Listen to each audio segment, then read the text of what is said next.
Well, good day and welcome to SOP, Save Our Planet. My name is Gary Willing. I hope you are doing well wherever you happen to be. Now, I always like to do two things when I start. Okay, so the first thing is the most important thing that I think you can do after listening to this video, and that is taking a little bit of time, doing a little research to see if this is true for you or not.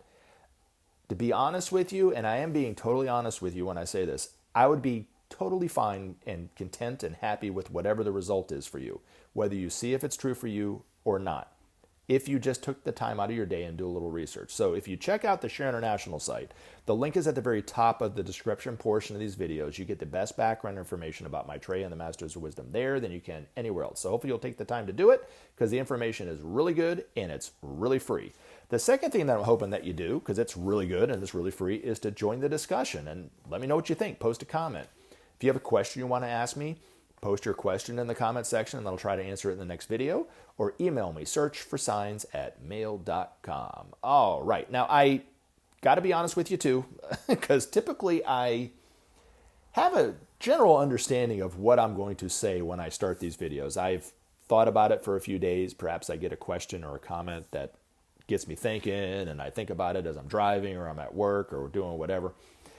Well, this particular video, I did have some wonderful comments and I had a few questions I wanted to talk about, but I really didn't have an idea what I'm going to say until I started recording. So hopefully it's not too all over the place. Hopefully I can kind of narrow it down and make it a little more grounded so you guys can follow it. But I wanted to discuss a couple of the comments, a few questions, and then I wanted to talk about something that I think is really important that's going on in the world today. So hopefully you'll listen to this video all the way through and hopefully it won't go too long. All right, now, let's start with the first comment.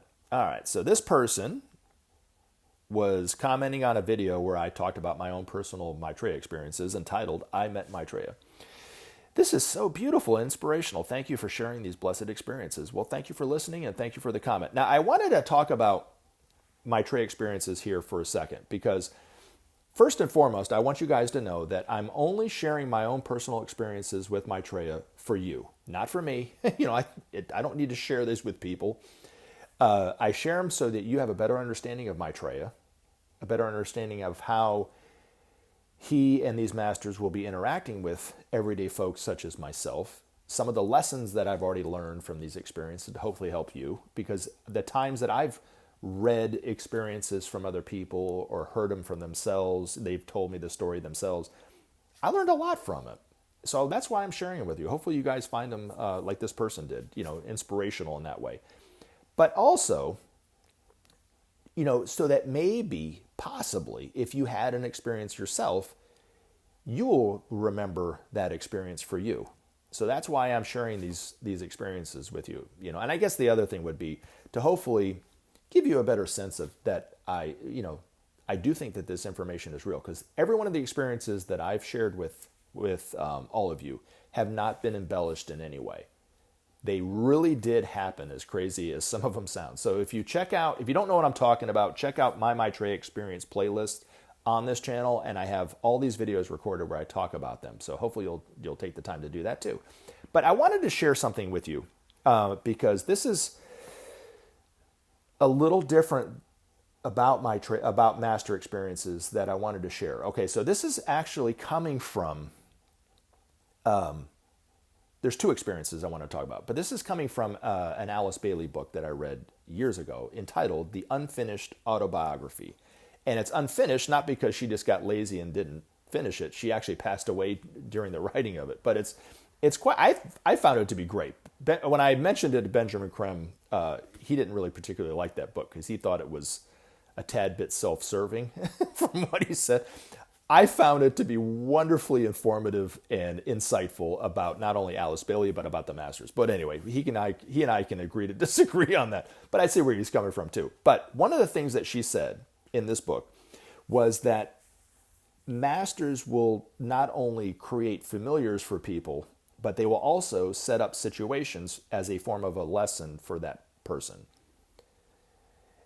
And she explains some of the experiences that she contributed back to her master, that her master kind of set up and set the stage for her, right? So there's two experiences, and I don't know if the second one was actually Maitreya or another master who did this, or just an ordinary person. But that experience, I think, kind of falls into the category of what Alice Bailey was talking about, if it was an ordinary person. But the first one was actually Maitreya and the Master Jesus and the Master Jesus' associate, according to Benjamin Creme. But I was driving one Saturday morning. I was driving to a transmission meditation on the other side of town, and there was a park right there as I was passing, and there was a little sidewalk, and the sidewalk didn't go it wasn't a steep hill. Okay, so I got to be very clear on that.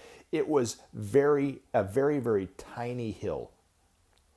Now, I looked over and I saw this elderly African-American woman who ended up being Maitreya with a walker and was walking. Oh, every step was painful. I could see the face. She was just grimacing, and just putting so much energy into just moving an inch. And all this happened in an instant as I was driving. I could see her doing this. Now, at the same time, there was a very good-looking couple. They were very good-looking. Okay, I got to say. One was the Master Jesus, and the woman was his associate. And both dressed in very nice athletic gear. And as they ran up that same hill, it was very easy for them to run it up that hill. They were very much in shape and everything like that. Ran right past, did not pay attention to this woman who was struggling, that was literally right next to them. Ran right past her. And I remember thinking and as the kids say, I felt some kind of way about that experience. Now, one, the woman was in so much pain as she was walking, like I said, who ended up being Maitreya. But the fact that this couple just ran right past her and didn't pay attention to her. And when I got to the meditation, I should have been meditating. I was thinking about that experience the whole time. And I ended up, before I had a chance to ask Benjamin Creme about that experience, who he ended up saying who these characters were. One Maitreya, the other one the Master Jesus, and the other one being the Master Jesus' associate, who's not a master but a very advanced disciple. I realized that experience was teaching me that and this goes for you too. This is the reason why I'm sharing this with all you guys. In some area of my life, I'm that woman struggling for all it's worth to just move an inch, right? It could be in anything, right? I mean, just in whatever example it is, right? For you, it's different than me, right? It might be easier for you than it is for me in whatever area of your life that I'm struggling, right?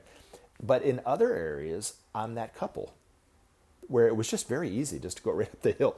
And we miss that in ourselves a lot. And a lot of times I think we get down on ourselves, and perhaps we don't think we're good enough because of the fact that we're struggling in an area and we're looking at everybody else and it's easier for them. But understand that in some areas of your life, you are that woman who are struggling, giving it all it's got just to make it an inch. But in other areas, you're that couple where it's just very easy for you to do what would be hard for somebody else to do. Does that make sense? So that's why I want to share it. But the second one, I never asked Benjamin Creme if this was Maitreya, but I keep going back to this experience to learn, for some reason. And this happened when I was 16. Okay, now it's also important. This, I think, experience is also important for all of us to understand and to think about, because it was a lesson that I learned when I was 16, but it's what's going on in the world today in terms of Gaza, in terms of illegal immigration, because it was a person who was living in Mexico. Okay, so let me explain. So when I was 16, I was visiting my father in St. Louis. He had business dealings in El Paso, and he needed to go there for a few days. And rather than me just staying in St. Louis and him going there, I opted to go with him and spend some time with my dad, in the truck. So we drove to El Paso, took a couple days, had a wonderful trip there. And in El Paso, there was just a lot of poverty. There were a lot of people begging on every street corner. There were people begging. We would be eating in a restaurant. There would be a kid that would come up into the restaurant asking for money. And this was my first time in this life really seeing poverty in this way. I had never seen it because I grew up in the suburbs of the United States, right? I mean, I had seen poor people, but nothing like this, right? And it really, it changed me. That experience in El Paso changed me in and of itself. But this one time, I think my dad and we went down to see the Rio Grande River And it was in the summertime. It was about 7-ish at night, 7:30, so it was getting kind of dark, but not too dark. And we went down to the Rio Grande River, and the first thing I remember about this experience was just how narrow and shallow the river was. If you could literally walk right across the river into Mexico with no problem, you would definitely get your shoes wet, but maybe a little bit of your pants, but you would not have to swim at all to go right across. It was very narrow and very, like I said, very shallow. This one point, I'm standing at the river, looking at the river. My dad went somewhere. He was close by, but not nearby to distract me from this experience. And then I felt, I don't know, there was a feeling that I had at that time that to this day I really can't describe because I really don't have these kind of experiences in this way. But I looked across the river and there was this shanty town right there on this hill. And there were no lights. There was only dirt roads. I don't remember seeing any vehicles. I just remember seeing these lean-tos of homes and nothing else. They were just shanties, really. As I was looking at this town, this young boy came out of one of these little lean-tos and went right to the other side of where I was standing of the Rio Grande River. I was on the United States side. He was on the Mexico side. He didn't wave to me. I didn't wave to him. He didn't smile at me. I didn't smile at him. He just looked at me as I looked at him for however long it was. It was a few minutes. I remember looking at his town or his village or whatever it was right there. There were literally no lights, no electricity, no lights, nothing. As the sun was going down, it was, like I said, it was dusk-ish kind of, and it was getting kind of dark. And then I look behind me and I start to see the lights of the city of El Paso coming on. And it's, El Paso is a nice sized city. It's not huge, but it's a nice sized city. And that was behind me. And I look behind me and I look at this kid. I look behind me and I look at this kid. And I remember thinking, the only thing that separates my life from his is where I was born. In this little river called the Rio Grande River. But that's it. It's all made up. Borders are made up. You know what I'm saying? There's no difference, right? And I just remember how I started to notice the injustice. And it all kind of started from there. My awareness of the injustices in the world, and the injustices, in the world. That was my moment of clarity, my awakening into the reality of injustice around the world. And I don't know if a master set up that scenario, but I keep going back to that experience to think about this. And when I think about the people in Gaza and all that's going on in Gaza, but people are starting to shine this light of awareness on that issue and the starvation and the horror that's going on in that, I can't help but think the only thing that separates me from them is I was born in the United States and they were born there. And then I think about all this talk about illegal immigration and how this current administration is doing everything they can to deport people and to keep people from coming into the border. But yet, even when I was 16, people were walking right across the Rio Grande River, right into the United States. I saw thousands of people the whole time I was there doing this. It was a lot of people. So the immigration problem did not start under Biden. It's been going on for decades. And the only reason why they're doing this is because to give themselves a life, because they have no life where they're living, have no possibility of a life for themselves and their family. And the only thing that separates all of our lives from them is where we're born. That's it. We need to start to see ourselves as one family. How do we take care of these people? Well, Maitreya says the only way to do that is to implement the principle of sharing. Nations need to share the resources that they are simply hoarding and doing nothing with and giving them freely to other countries. And those countries have excesses that they can give back in payment, and that kind of thing. That's the principle of sharing. But thank you very much for your comment. Now, Rick, you had a comment about the Day of Declaration, and I'm not going to really go into what the Day of Declaration is. If you want to know more, I've done videos on it. You can go to the Share International site and read about it. But it's a day like what has never happened before and will never happen since, but it's the day that Maitreya will finally announce himself as Maitreya. But he says the day of declaration will be like awakening from a dream, but on a global scale. Humanity itself will be awakening from a dream. Well, what dream is he talking about? Well, first of all, thank you, Rick, for the comment. The dream is that we are separate and that we need to compete with one another and we need to fight for resources and hoard resources as nations and groups and so forth. That's the dream. And that's what's causing the nightmare that we're living in called life on planet Earth. And it doesn't need to be like this. And what's going to happen on the day of declaration, we can't really describe it now, but humanity en masse will wake up to the fact that we're one. For the first time in human history, we'll realize that we are one family. And then after that, humanity will still make mistakes. We'll still try something and it will fail. We'll still do this and maybe not take Maitreya's advice and try it our own way and fail in that way. But we will never, ever find ourselves in this pit that we're in, this pit of commercialization that's causing all the suffering in the world that we're experiencing today, all the injustice, all the corruption that is taking place. We won't find ourselves in this spot anymore. And we won't also find ourselves at the edge of the precipice, literally at any moment getting ready to destroy ourselves because of the tension and the injustice in the world. Now, again, will we make mistakes? Absolutely. That's our job, to make mistakes. That's what humanity does. But we won't find ourselves in this spot anymore. But the dream that he's talking about that we'll wake up from is the dream that we are separate from one another, because we're not. Anyway, but thank you very much for the comment. All right. Moving on. Now, this is a question that a series of questions that came my way. And I debated whether to discuss this, but I'm going to do it anyway. Hopefully it will be okay. Hopefully it's not going to be what my grandmother used to say, no good deed goes unpunished. My grandmother never said that. But anyway, it's so true.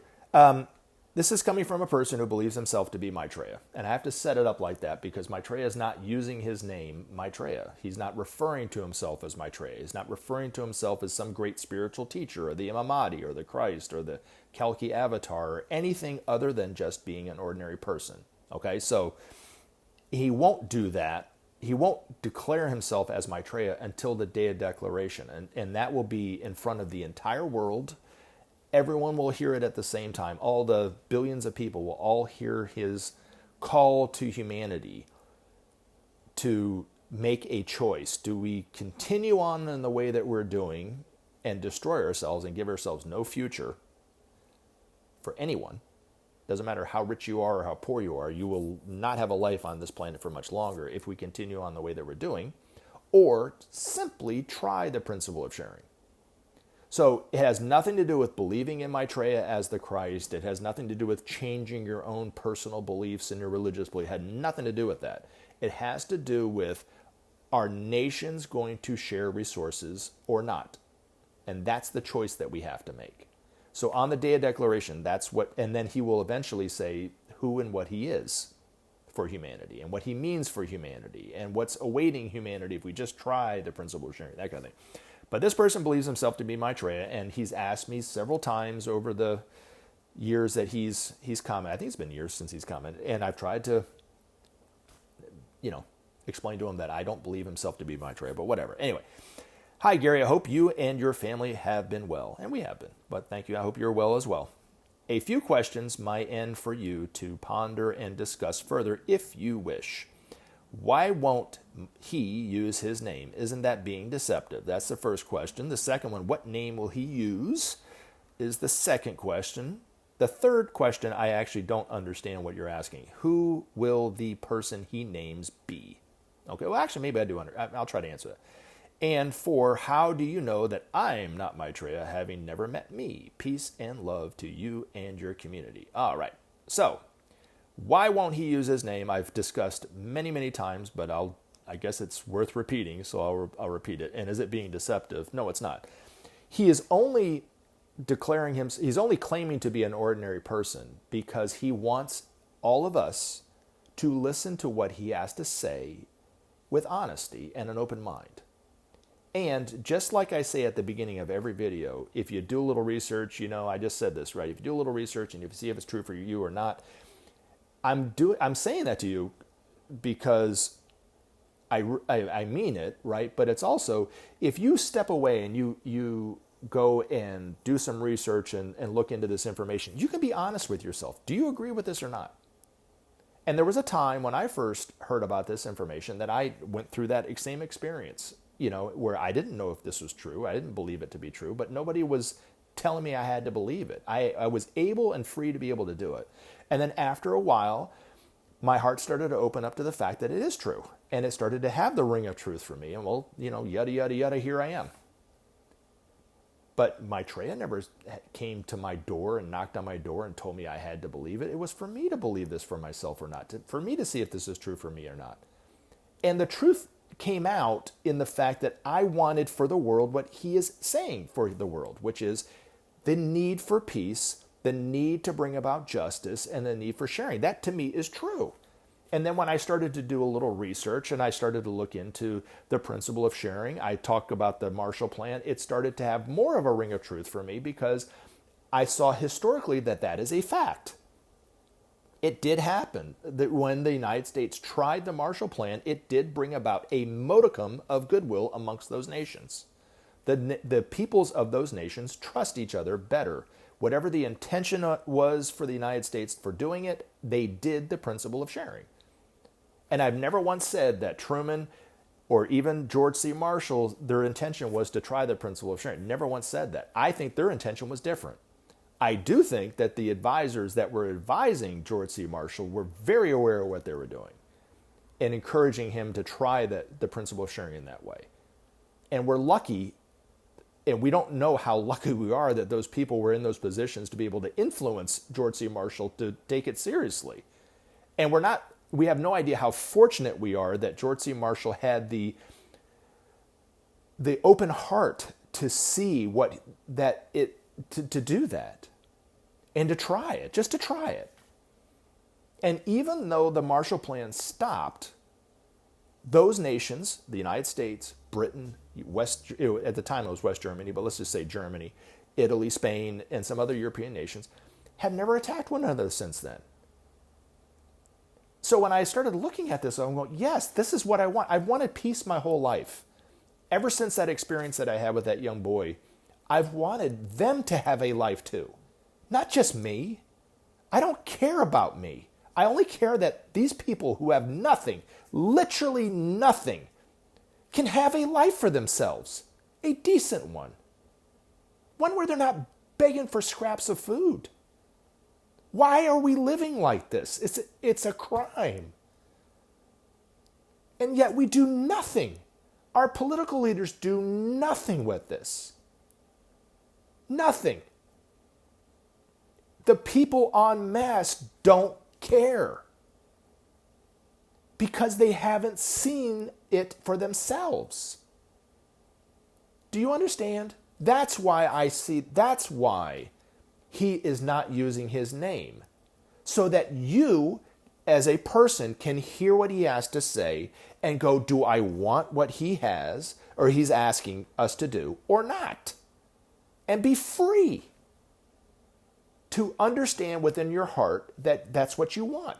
Because he knows within the hearts of all of us is that same longing for justice, that same longing for truth, that same longing for peace, that same longing for oneness is within the hearts of every one of us without exception. So why does he need to say who he is? Why not give people the freedom to come to that conclusion for themselves? And the reality of that truth within their hearts for themselves. That's why he's not saying it. It has nothing to do with being deceptive. I'm sorry. It has nothing to do with being deceptive. Nothing. It has to do with within the hearts of all of us is that truth. He trusts humanity to find it. We have to use our intuition to find it so we don't come back to this position, this spot again. If he just came out and told us who he was, a lot of people would believe him for that. And I'm going to read an article from Benjamin Creme's master at the end of this that I think kind of speaks to that. So anyway, What name will he use? He's using right now, he's using an Arab name, but a very common Arab name. Something to the akin of John Smith in Arabic is what it is. Very common. Something you couldn't just Google and find his name. Who will the person he names be? Well, he's not naming a person. He is who he is. And the other thing too is Maitreya's never come and asked me whether he's Maitreya or not. Never, not once. I don't know why you continue to come back and ask me why I don't think that you're Maitreya. Why do you need me to say anything to you? That's for you. If you believe yourself to be Maitreya, knock yourself out. I don't care. You know what I mean? So I've brought this up before. This will be the last time I answer these questions. But, I'm also saying this for you guys to understand for you. He's not going to use his name until the day of declaration, period. That's it. You might want it. You might wish it. You might think that by telling me in a comment that that's going to somehow get back to Maitreya and he'll change his mind. He's not going to change his mind. It isn't. Because it's important for humanity to realize this truth for themselves, period. So how do you know that I am not, you're talking about yourself, how do you know that I'm not Maitreya having never met me? Well, I've met Maitreya. So when I met Maitreya, the times that I've met him, it's always changed my life. I refer back to it. I can't tell you how many times I could be doing anything mundane in my life and go back and think about that experience. And it's almost like I had that experience again. And the people that I know who have met him have had this same way of doing it. They go back and they refer to this experience. They can't stop thinking about it from time to time, especially if it just happened within the last few weeks. They keep going back and thinking about that experience.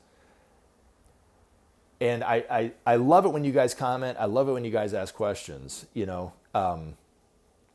but there's only been one time since I put this channel up that someone who may have been a master or was either that or very close to being a master themselves commented on this channel. And I won't mention the comment because I don't want you guys looking for it, but it changed my life. The comment came my way literally when I was thinking that whole week about just shutting the whole thing down and not doing any more videos because I was just discouraged at that moment. And they didn't say anything to me to build my ego up, but yet was very encouraging and loving, and it has sustained me, and I screenshotted it, and it's on my phone. I read it all the time to myself, and I go, wow. And it's not about me. It's about the fact that it was just the love of what they said and the truth of what they said. And I don't have that experience with you. I've never had that experience with you. The time that you sent this email out to all these people, Share International, me, other people, not once did you mention anything about Maitreya's experiences, or Maitreya's priorities. Not once. Not once. There wasn't anything in there about that. It was all about you. That's how I know it's not you, dude. You know what I mean? I hate to say it. I'm not trying to be cold and callous, but I've really been trying to be kind of let you do you, right? But no. And Maitreya's never once came to me when I saw him in any experience. Am I Maitreya? Why don't you believe me to be Maitreya? Because he's never said he was Maitreya. I had to figure it out for myself. And in the figuring out, using the intuition to realize that was Maitreya, that was a part of the process. That was a part of the learning. That was a part of the experience that really changed my life, was the intuition of it. I didn't need somebody to tell me that was Maitreya. And there isn't anybody that could tell me that he wasn't. So, does that answer your questions? So I don't mind I don't mind people asking questions, and I don't mind people asking the same question that somebody asked months ago, right? But these are the same questions coming from you, right? Go back and listen to the other videos that I put up where you asked basically the same questions. I gave you the same response, but I'm not the authority to tell you what to believe about you. Just don't expect me to buy into it. Just as when I see people who identify with the different gender, right? I have no problem with that person. They're a part of humanity, but don't expect me to go along with it, right? Because I don't. I don't. wish them ill will. I don't think that they have less rights than me, because that's not true. I think we're all equal under the eyes of the law, so to speak. But, I don't need to play along with it as far as I'm concerned. What we're doing here, sir, is real discussions about Maitreya and the Masters of Wisdom. And I remember saying this to you, I will go out of my way to disrupt or block anything that you believe about yourself or to do, but it doesn't mean I have to help you in that. You're creating awareness about the Masters in your own way, to be honest, you know what I mean? And so therefore, what do I have to say about it? So, but I do appreciate your comments, and you have very thoughtful questions, and they've sparked some really good discussions on this channel. I have no problem with you asking questions. Just if you could, please quit bringing up the same question about yourself, so anyway. Now, speaking of questions, the single question that I get the most is, why haven't I seen Maitreya? Why haven't I, not me personally, but you, why hasn't anybody recognized Maitreya yet? This person in particular, right, is brought it up. Why hasn't anybody, seen Maitreya on TV and recognized him and talked about him? Why isn't there this discussion about Maitreya in the media and those kind of things? And I wanted to read a bit of 3 articles from Benjamin Creme's master, okay? And I am about to record these in full and just read them and not comment on them. But this one I want to kind of read a little bit and comment, and I want to read something else, because this really, I think, is indicative of why we haven't seen Maitreya and recognized him on TV, why there hasn't been this interest, but kind of also what's going on behind the scenes. Okay, so I'll kind of touch on this. So this is coming from A Call to the Media. For many years, men have awaited impatiently to be sure evidence that Maitreya does in truth exist and carries out his work among us. Why this doubt should for so long persist is perhaps difficult to understand, given the vast transformation of our world which have clearly taken place, each one foretold by Maitreya and made available to the public and world media. What prevents the acceptance, even as a hypothesis, that such a welcome event has indeed transpired? The media of the world know every facet of this information. This is important. Listen to this. The media of the world know every facet of this information. However, little they inform the public of its nature. Many of its representatives have met Maitreya, have heard him speak, and yet stay silent. Why should this be so? What inhibits the public announcement of this welcome news?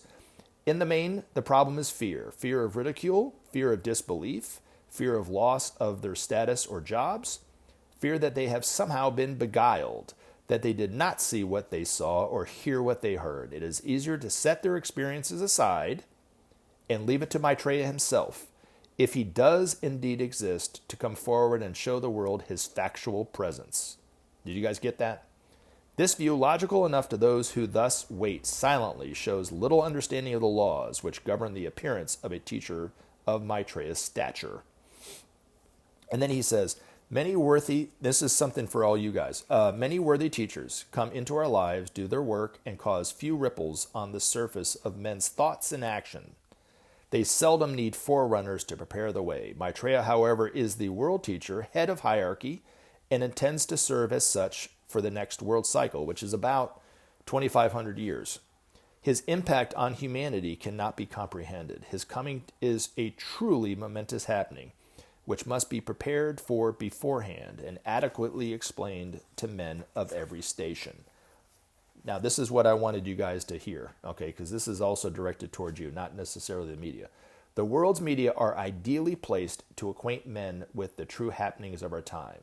They are looked to for information, often guidance, by millions of people thirsty for truth, for knowledge and hope. It behooves the men and women of the media, and this is all of you who are listening to this, the men and women of goodwill, to acquaint themselves with this information where necessary and to serve the public by its serious introduction. Then will they see Maitreya openly, ready to show us all how to set to rights the world.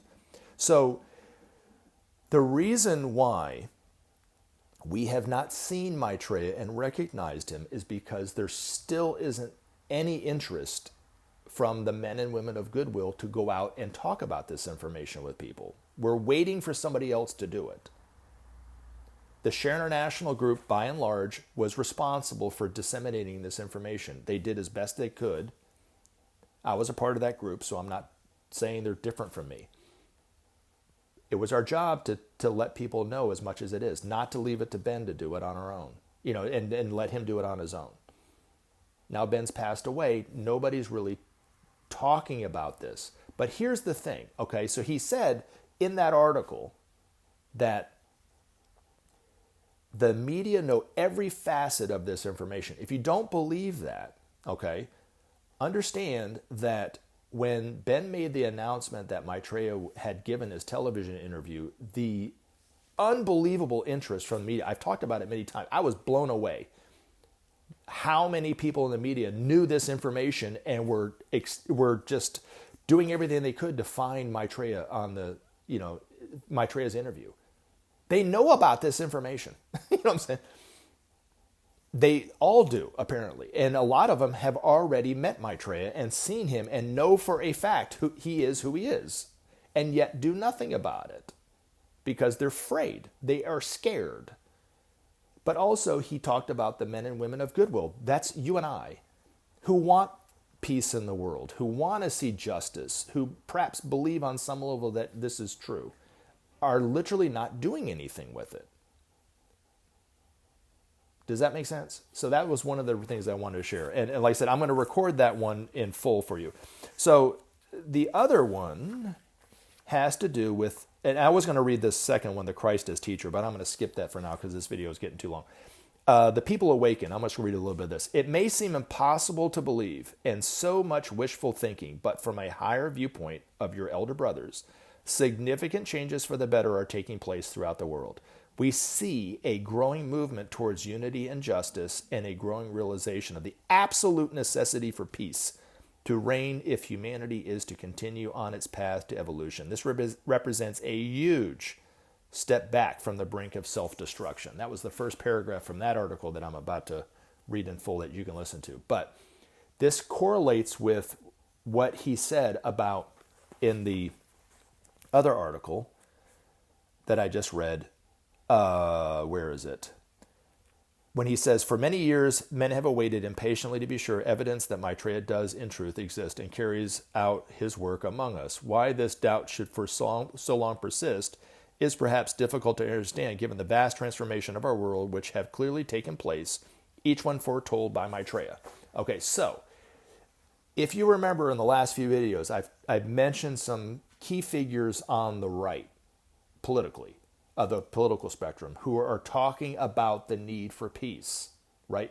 People who I thought were crazy go-nuts, right, in the world, are the advocates for peace, are the advocates for the end of this, horrific genocide in Gaza, are speaking for the justice for people who are different than them.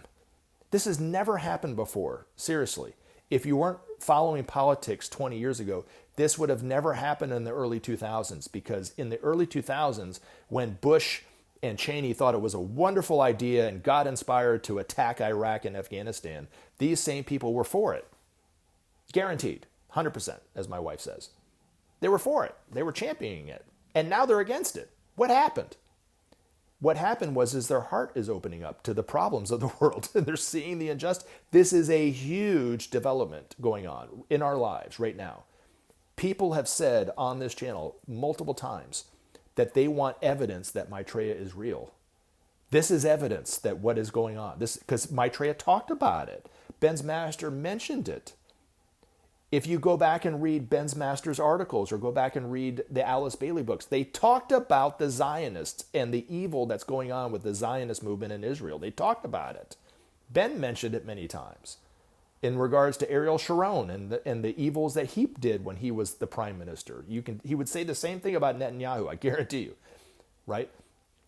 And we're starting to wake up to the corruption and the stranglehold that that evil, nefarious force has had on our own politicians, and why nothing's getting done. Why the United States is going deeper into debt because of the nefarious work of that, and the coordinated effort and the partnership between the Zionists and that same nefarious force in the Pentagon.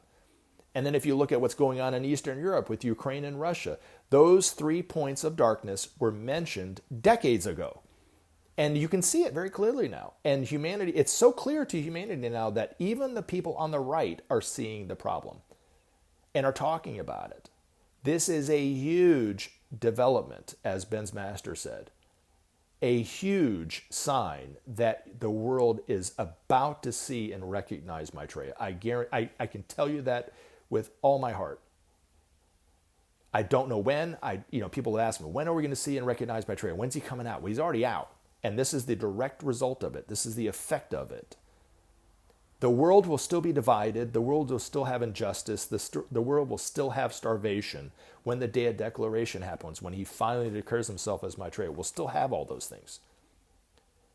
Because the power brokers of the world will still be wanting that to go on, but the voice of the people will be rising to a level that they cannot contain anymore. This is what we're seeing. Look at it. Look at the signs that are going on right now. This is huge. If this doesn't give you hope, nothing will.